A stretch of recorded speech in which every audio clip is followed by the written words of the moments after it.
talent acquisition, it's not just about filling roles, it's about finding the right people, and Felix spoke to culture, purpose, and values.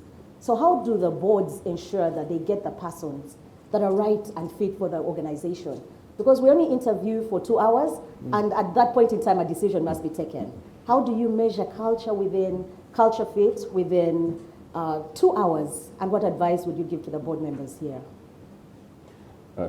Thank you, Rachel. And I cannot escape the temptation of going to the area of shoes. Because you see, for some of us, shoes were a luxury. I started wearing shoes when I went to junior secondary school. But the other one about Felix, and we're not getting local here, but I also, you talk about fitting my shoes, but I also told the board, and my theory is that when you are retiring, like I was retiring, your replacement should be smarter than you and better than you. And that was the criteria. Whether you fitted in the shoes or not, you want somebody who is smarter, better than you, because you've got to move forward. And that's what has happened, whether it's at EBL or EABL or Stambik, that's what is happening. But talk about shoes again. You know, if for us who used to get shoes that do not fit us because we had to get some shoes, you know how you got to pump in some pieces of paper, right? Yes, yeah. yes. So in real world, the pieces of paper is the training, is the development that you get. If you can't fit in the shoes, put in those pieces of paper, you'll fit in eventually. And therefore you must be trained, you must be developed. So when you are hiring, and this next my question, I must say, and this is not Nubu because they don't have a PhD, but Ugandan, we tend to be very obsessed about qualifications. Why do you want somebody to come in the organization? You want this person, of course, they must have some qualification or that basic, but you want them to come and do the job. Therefore, what you're looking for, can this person do the job? I have done. The PhD is looking at me here. This is what you want somebody to come in and do the job. And therefore, the thing that Felix has been talking about, whether they are flexible enough, whether they are ability, and they are going to lead people, can they be people leader? Do they have that thing we call emotional intelligence? You know, what is the experience? What have they done? What is their exposure? Where have they been?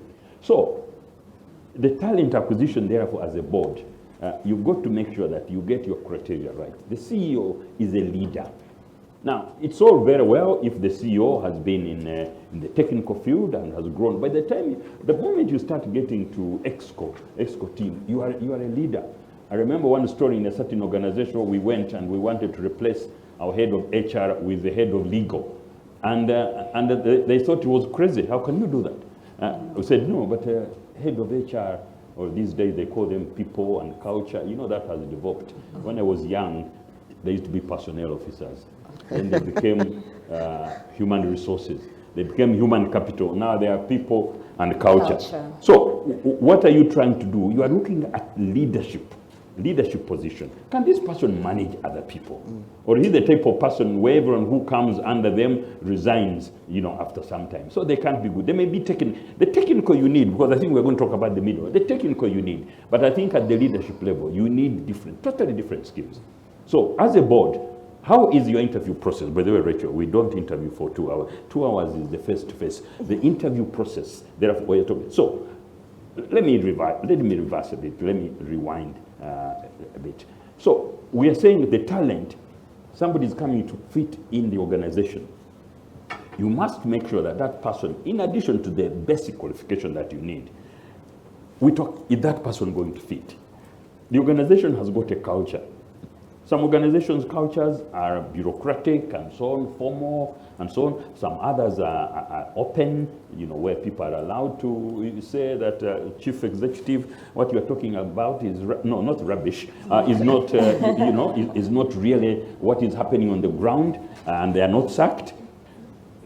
Are they sharing the values of the organization? Are they sharing with the vision? And vision is different from purpose. Somebody may say vision, we want to be the leading law firm in the country. But why are you there? What are you there to do? What is your purpose?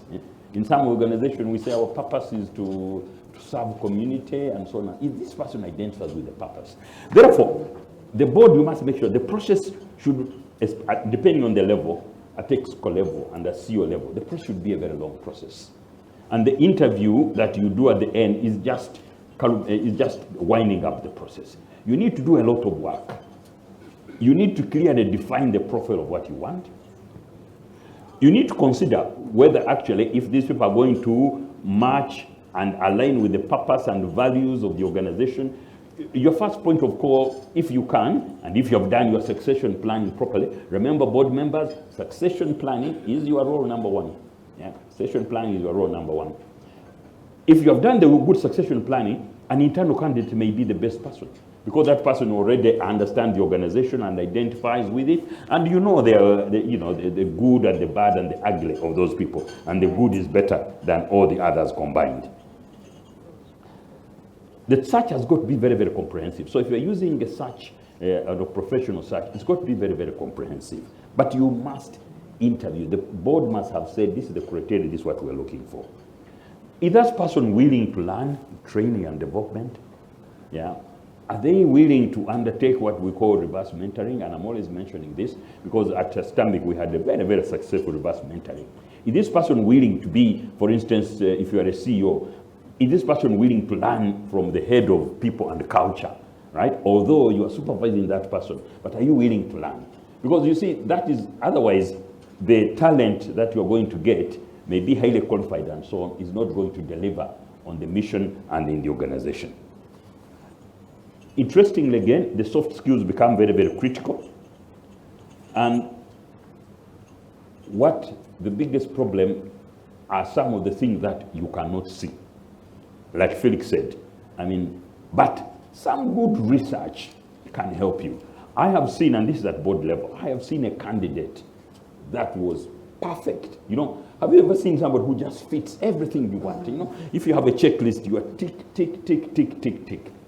But then when it came to the due diligence that you do, the searches that you do, and I can tell you, it's not one of these organizations I'm working for. I was employed as a consultant, so somebody should not think about, oh, is he talking about Stambik or UBL or EABL or something? No, we are doing a search, for the organization. But I tell you, when we started digging deep and deep, we're very disappointed that they were not going to match the culture of the organization.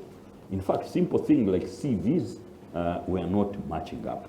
So, what are we going to say? As a board, you've got to be very, very clear what you want. But of course, as these people come in, one thing that we need to do very, very seriously is mentoring and coaching.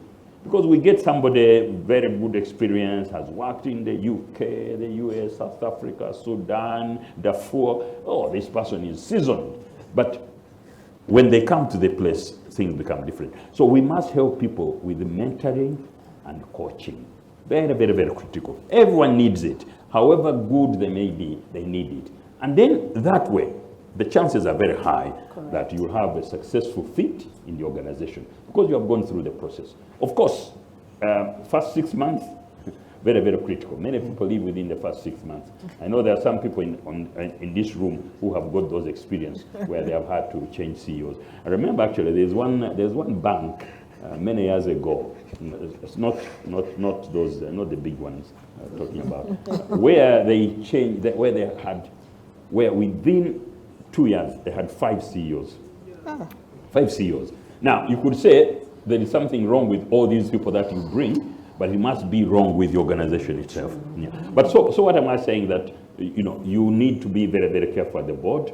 The talent that you're bringing in, it's not only the paper, they may be the best, but are they going to fit in the organization, in the culture, in the purpose, in the values, and do they share the same objectives as you? So it is, have you ever asked somebody ask you for a job and they say, what would you like to do? He says, anything we'll do. Things are tough. Anything we'll do now. If you're looking for a job, you start talking about, oh, I only want to work with that one which has these values. That will not work. But the other thing what happened, and this was COVID. During the period of COVID, that's when we got things like the Great Resignation. COVID, bad as it is, and we all know how bad it was, many people had to reflect on whether they actually working in the right organization, or where should they be doing the particular job? It was a period of reflection, somebody sitting back. People say, why do I have to go to the office? Why can't I work from home? But I know friends who left very high-powered organizations because they felt that, you know what, I don't identify with the purpose of this organization. And some of them have gone to NGOs. So that is really what I would like to contribute on this fact. And it is the role of the board to do the recruitment, to do the policies, to do the interviews and so on. All those will need to be taken into account. Thank you. Wow, thank you very much, Japheth. Very interesting insights. But a couple of questions will be coming through. And one of the questions as a follow-up, Japheth, is what if the board does not align to that culture? Because and it happens often, where you work with clients and the board is preaching a culture, but they're not living that culture. Now, that is now when we go to board level, and we are the nominating committee of the board or the chair, you also need, I'm talking about everybody's looking for board members with certain skills, digital, cyber, ESG, but there is also that alignment.